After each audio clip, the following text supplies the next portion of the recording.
You haven't eaten since yesterday, but that's not the worst part. The worst part is your little sister lying in bed at home, coughing so hard she can't sleep. The only medicine left is expired.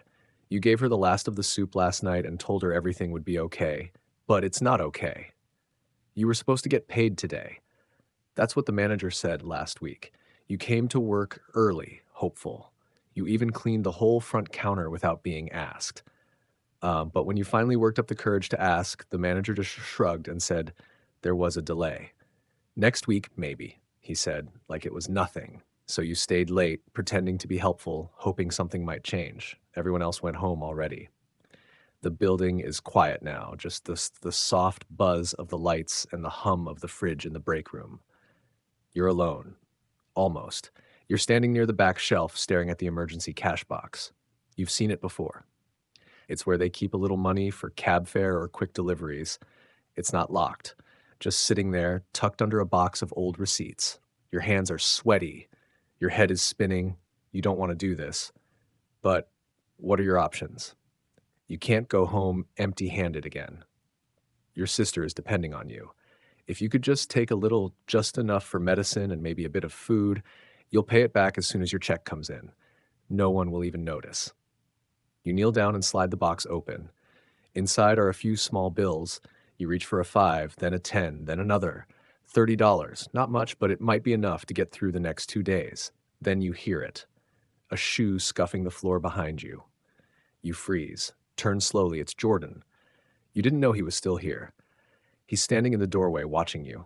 His eyes move from your face to the open cash box, then to the money in your hand.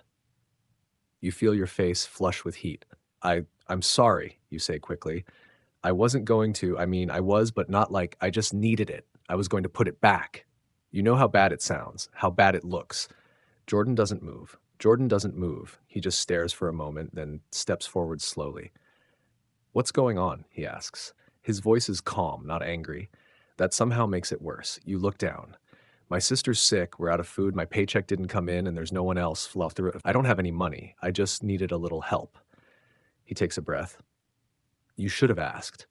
I couldn't, you say. I already owe my neighbor. I've borrowed from everyone I know. I was too embarrassed. I didn't think anyone would say yes. The silence stretches. You keep expecting him to pull out his phone, to call the manager or the police, but he doesn't. He just looks at you. Then he asks something strange. What would you do if you were me? You look up, confused. What? If I was the one stealing and you caught me, what would you do? You think about it. It's easy to say you'd understand, but the truth is you don't know. When you're the one caught, everything feels different. I'm not sure, you say quietly. He nods. That's fair. You hold out the money. You can take it back. I understand. He looks at your hand, then at your tired face. You can keep it, he says, this once, but that's it. Don't come back here again with your hand in that box. You stare at him. Are you serious? I'm serious, but take only what you need, not what you want. You nod fast. Your hands tremble as you put back a 10, then a 5. You keep $15, maybe enough for cough syrup and a little food. He walks over and closes the box. If anyone asks, you were just cleaning up. You start to say thank you, but the words won't come. Your throat is tight.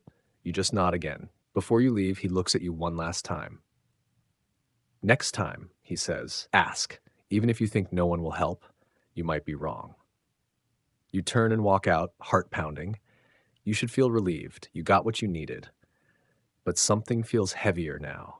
Not guilt exactly, just the weight of the choice you made. The line you crossed. The chance you were given. You reach the door and pause. You could walk out with the money and never mention it again. You could put the rest back and go home with empty hands. You could promise to pay Jordan back, even if it takes weeks. Or you could promise yourself that next time you'll do things differently, even if it means asking for help with your head down. What do you do?